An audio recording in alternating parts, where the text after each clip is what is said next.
Assalamu alaikum, everyone. I self-law and master Islam to all the Moors. Shalom. All right, so welcome to the free astrotheology course. Our textbook is The Celestial Ship of the North.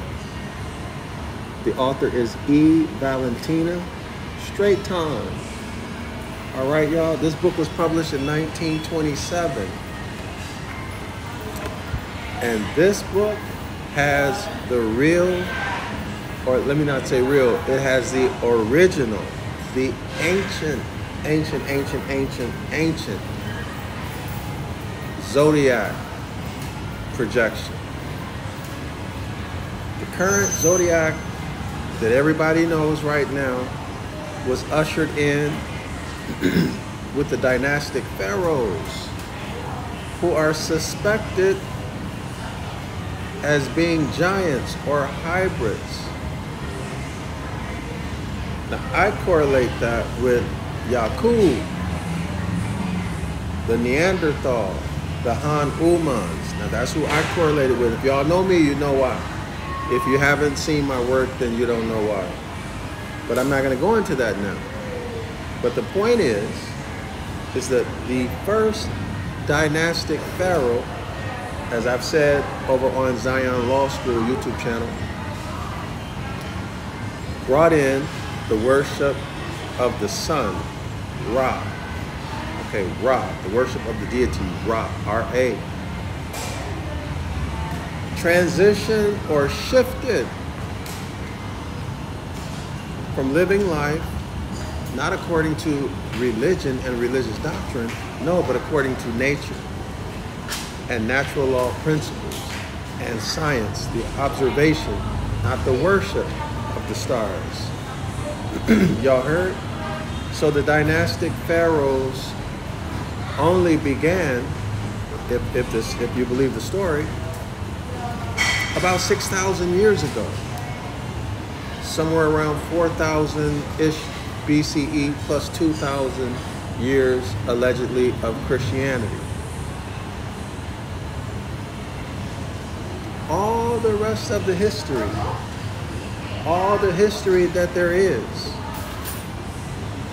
the autochthonous Moors, our ancestors, lived their life according to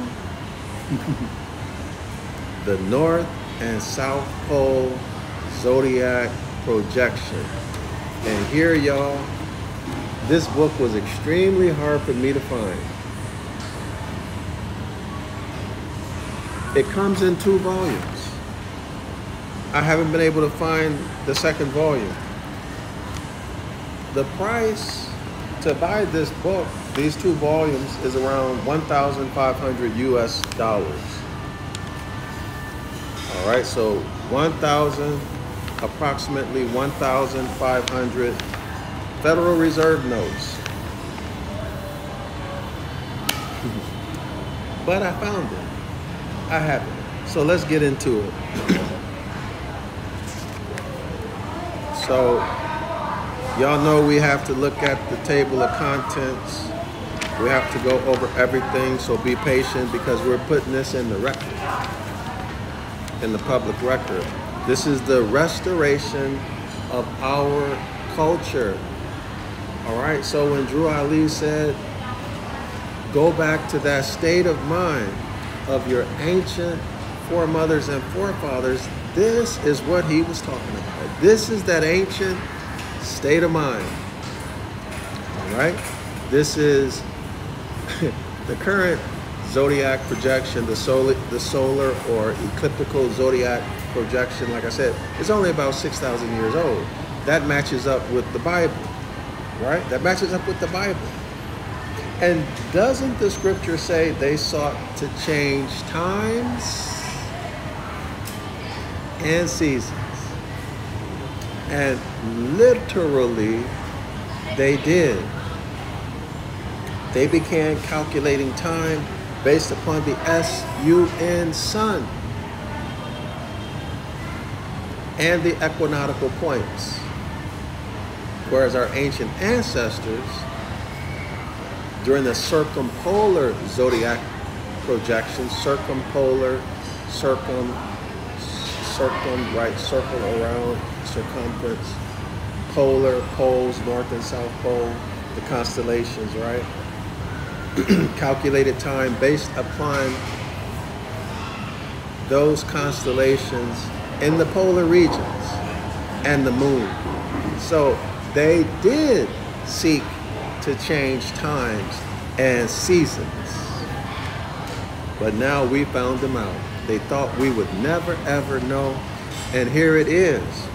So let's begin. The Celestial Ship of the North by E. Valentia Straighton, published in 1927. Okay, I greatly dedicate my book to my friend S.E.D., who has ever been ready to enrich my resources with the treasures of her priceless wisdom. I wonder if S.E.D. has written any books, y'all. So we need to check that, right? Because she consulted with the writing of this book. Her priceless wisdom, and these are two women, y'all, and has inspired me to raise above the bondage of materialism into that paradise of promise, the happy fields of Anu. My great desire is that all who read this book may be similarly inspired to look above and to love the great cosmic mother and her children, the luminaries.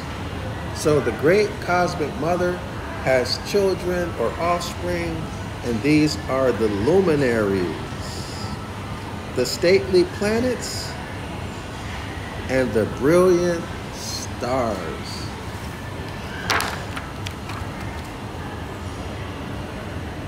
Okay, now, y'all, cosmic mother. It's a cosmic mother, so therefore it means, hold on, y'all. I wanna try something. Hold on. Can I do it? Oh, I don't know how to do it. Maybe I'll do it next time. Cosmic mother. It means that it's not fleshly, not a fleshly mother. Okay? Not a fleshly mother. Cosmic. So since it's cosmic, it doesn't have to have a father. It's cosmic, right? Cosmic. Cosmic, in other words, it's energy.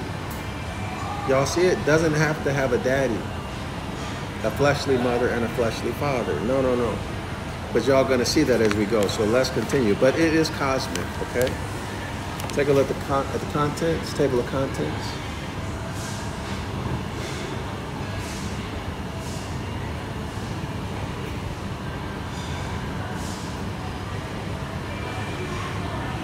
All right. So we got book 1, chapter 1, the Mother Mystery. Okay, when book 1, Dawn of Divine Conception. Book 1, Dawn of Divine Conception. But you know what, y'all? I got to read through the foreword, but the foreword is only a few paragraphs, so bear with me. So here's the foreword. Age after age, the great architect of the universe has sent his messengers in many lands.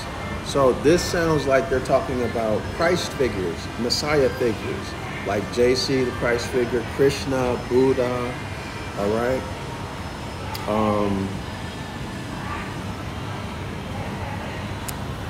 What are some of them? When the others come to my mind, I'll mention them. In many lands to make plain to man that the laws under which life, spiritual and temporal, life, physical life on earth, evolves have been the same from the foundation of the world and are but the reactions of the planet Earth to stimuli of the moon, stars, suns, S-U-N-S, and super suns, S-U-N-S, of the heavens. So in other words, cosmic energy emitted, or electromagnetic energy emitted by the moon, or all the moons collectively, all the stars collectively, all the planets collectively, and all that there ever might be collectively that's emitting energy, because embedded in that energy is information, right? And what this is saying is that planet Earth can harness that energy and information, process it, and understand it. The physical planet Earth. And what is man? Man is thought made manifest from the soil. Genesis chapter 2, verse 7. All right, so it's an intelligence. It's an intelligence that's able to be received and processed, just like Wi-Fi or internet data, right? You have your device, your laptop, desktop, smartphone, whatever you have, and it's receiving what, y'all? Energy, right? The Wi-Fi signal is energy, right? And it's embedded or encoded with information that your computer processor or your device's processor can take in and then interpret and then act on. It's the same concept, okay? Electromagnetism. Now, let's continue. And amongst these mighty ruler, and amongst these the mighty ruler, quote unquote, ship of the north was ever preeminent in its primal energizing. That was the last sentence, y'all. Take a look at that. Scholars, take a look at that. The mighty ruler, which is the what, y'all? The ship of the north, was preeminent in its primal energizing. In other words, the ship of the north is responsible for the moon, the stars, and the sun, and the planets, and everything else coming into existence. See, it's primal energizing. But anyway, let's keep it going. I'm very happy to have the opportunity to read this book and to present it. Next paragraph. The relation between the heavens and earth has been the same fundamentally in all ages. So doesn't the scripture say there's nothing new under the sun? What kind of ages? Well, the scripture also tells us that the stars are for what? Times and seasons. So age based upon the calculation of time. Now, how do you calculate time? See, the hybrids, under the leadership of Yaqub and his 12 feminine scientists, co-scientists, sought to change times and seasons. Do y'all get it? How? By calculating time based upon the sun and the spring equinox. And then later on January, the tax year. All right?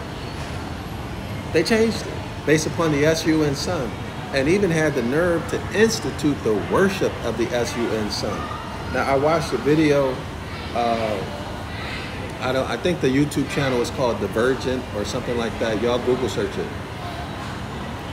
And he happened to have like a 5-minute video or something about the pharaohs of ancient Egypt and how they were giants. They were giants.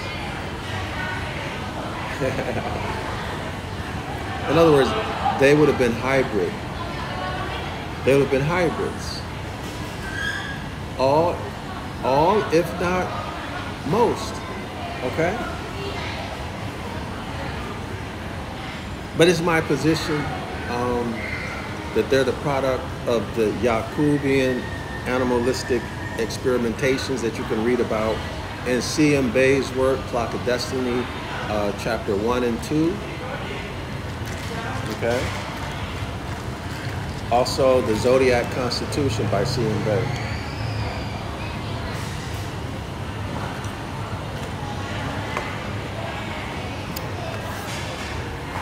Let's keep it going. The relation between the heavens and earth has been the same fundamentally. Hold on, y'all. Am I too loud? Am I talking too loud? Do I need to low my voice? Low or okay? It's okay. She don't speak English. I was asking her if I'm talking too loud. So the relationship between the heavens and the earth has been fundamentally the same in all ages. Out of knowledge of this ancient bond. Sorry, I don't know. Am I talking too loud? My voice, is it too? It's okay? Weird chick.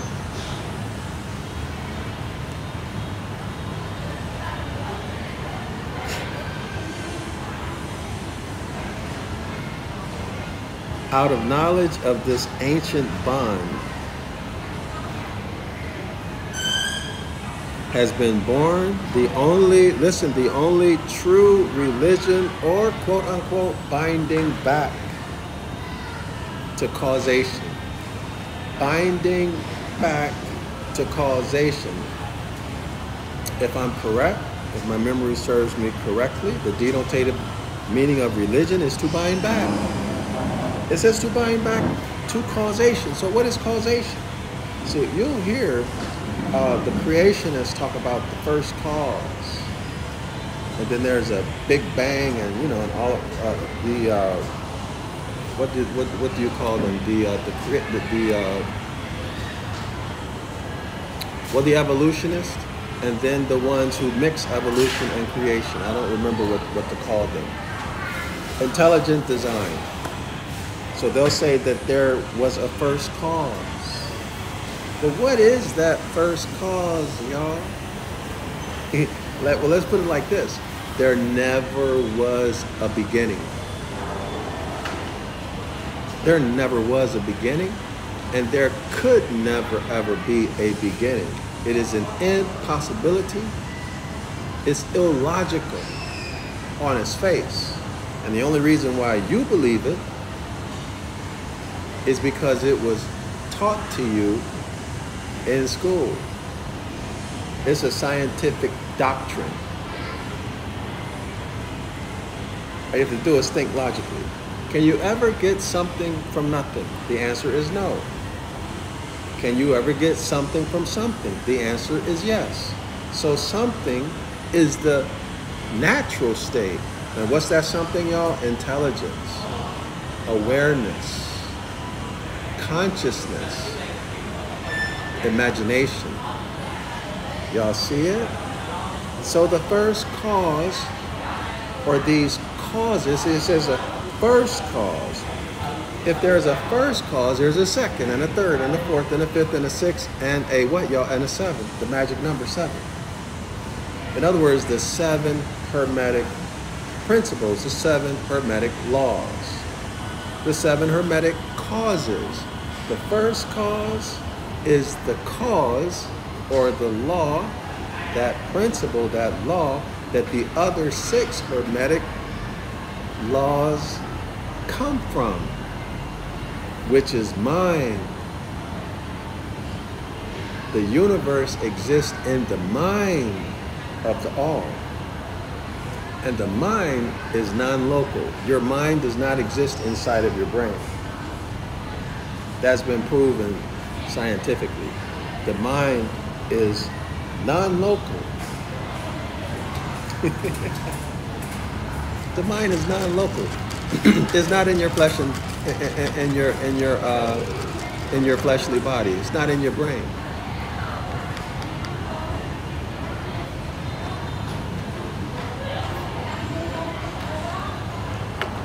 So combine that with the second law of thermodynamics, which is energy cannot be created or destroyed.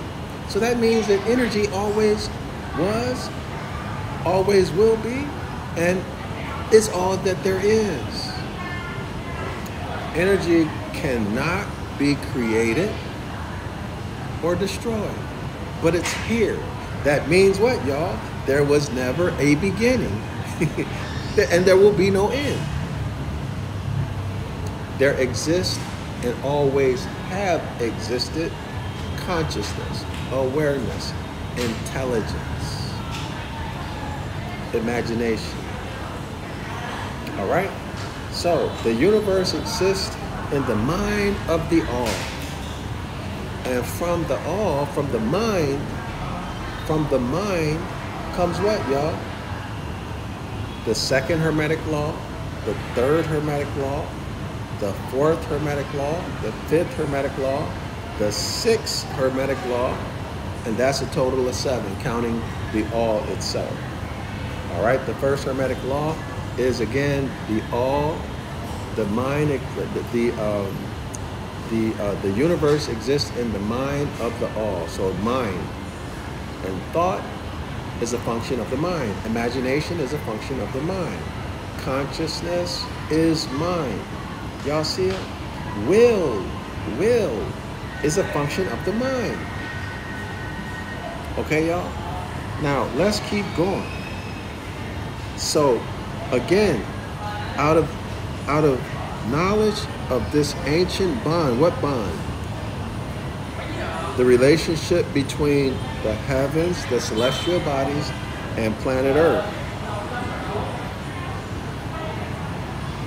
Never changes. That's the bond. So knowledge of that bond has been, out of the knowledge of that bond, has been born the only true religion. Why only true religion? Uh-oh, what's happening to my... Uh-oh, y'all, what happened? Hold on.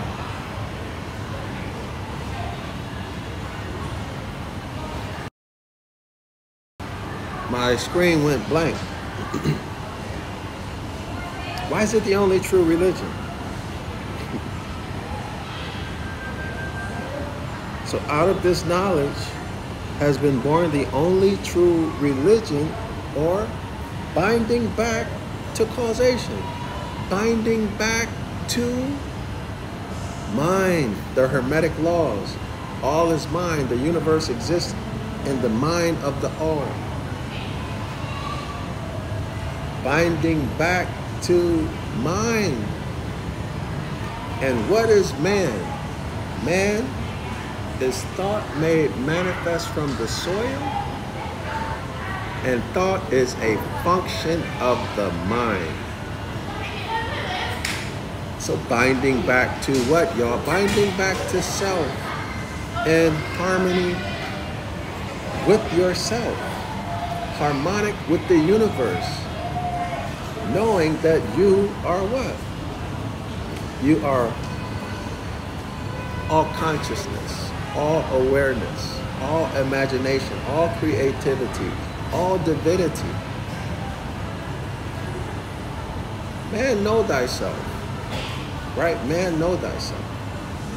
Okay? So binding back to self, self-mastery, going into the workshop of the mind, and then creating the reality, the circumstances, the conditions, the relationships that you want consciously. Self-control. I, self, law, am master. I, self, law, am adept. I, self, law, am master. I, self, law, adept. Master. Master of self. Of your mind. Okay, y'all? And you're living harmonically with nature. And you know exactly who you are. See, when you have this information, you don't need an external deity. What can an external deity do for you? heavenly forces play upon Earth and visibly impress their operative laws. In other words, universal law and natural phenomena and the laws that undergird them, the Hermetic Laws, okay? The physics and all of this, okay? The chemistry, all of that. The SUN sun governs Earth's motion. The moon sways Earth's tides. So the in and out, the ebb and flow of the tides, we liken that to the law of rhythm, the Hermetic law of rhythm. The pole star exerts a law-giving, orbit-directing influence upon Earth's polar axis. The pole star. Remember the circumpolar zodiac projection. North Pole, South Pole, the pole star. All right? And it's exerting what? Or is the cause of Earth's axis, the angle of Earth's axis. All right? He continues. And the signs of the zodiac through which the SUN sun takes his royal course year after year, and in one of which Earth dwells every age. So he's talking about the zodiacal ages. They're roughly, what's 25,900 divided by 12? That'll give you the approximate number of years in a zodiacal age, and there are 12 in the modern zodiac, right? Which has 12 zodiac signs. Now let's continue. Being at present in Pisces, now remember this book was published in 1927, and proceeding thence into Aquarius, were called the quote-unquote living creatures. Now remember this, Ezekiel chapter, wait a minute, hold on.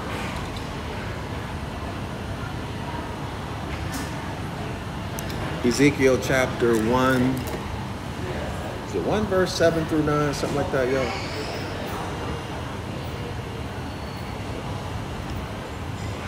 Let's deal with it.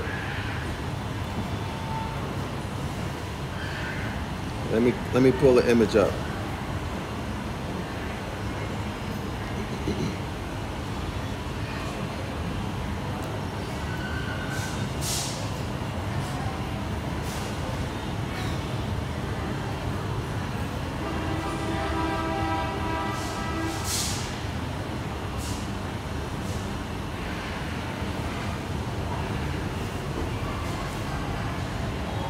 All right. Let's see, how's this? Well, this is not a good one, but I'll find a better one. So can y'all see the head of a bull? That's Taurus. The head of a lion, that's Leo the lion of the tribe of Judah. Again, the bull is Taurus, that's Baal, the deity Baal in religion. The eagle is Scorpio. And then the head of a man, that's Aquarius. Okay, y'all? I believe this is Ezekiel chapter 1, verse 7 through 9, something like that, maybe 7 through 11. But just read, chapter 1 is a very short verse, a chapter. And also, I believe it's Revelation chapter 4, okay? So we find these, this is what, y'all? The top graph.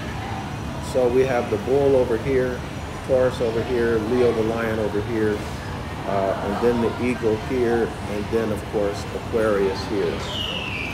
Okay, the four living creatures, because of their lively,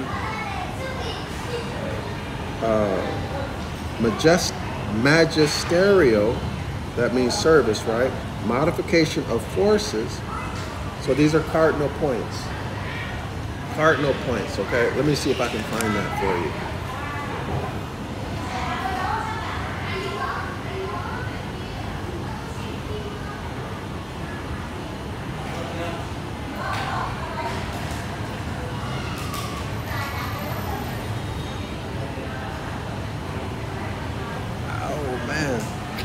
Yeah, I had no choice but to come back to this place. Whew. Hold on.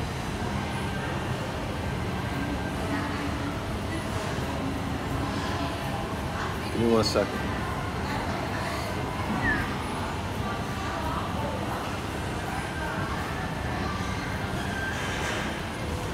So, take a look at that. Cardinal point, one of the 4 principal compass directions. Okay, points north, south, east, and west. Okay, let's continue. Hold on. Oh, no.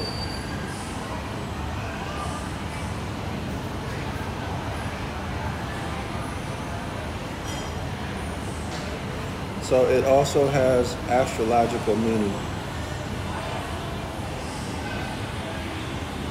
Give me 1 second.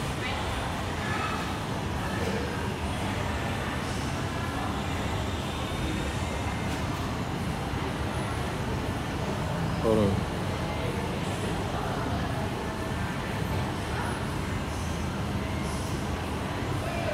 Hold on, y'all. I have to find it for the age of Taurus.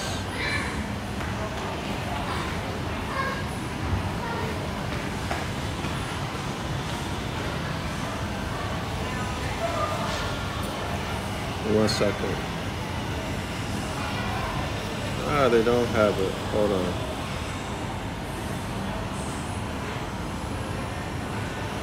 Well, let me show you what they have for the present day. So for this zodiacal age,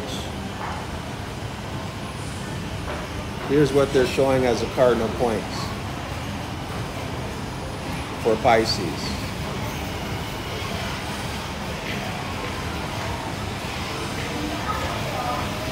Okay?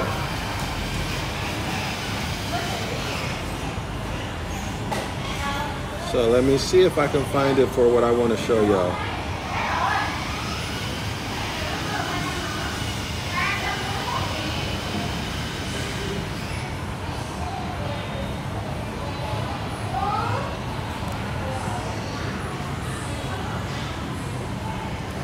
Well, I'll come back to it. I have it in another book, but I don't want to reach over the camera. So I'm going to go over the Tau cross with y'all that was remixed into the Tau by the Greeks. So this is Egyptian, okay, representing the four cardinal points, the bull. So this would have been when springtime began with the bull. When springtime began with Taurus, okay? Leo, Scorpio, and then Aquarius. So anyway, oh man, I'm gonna have to stop, y'all. They're playing music. They're gonna strike, give my channel a strike. I'll come back. I'll be right back.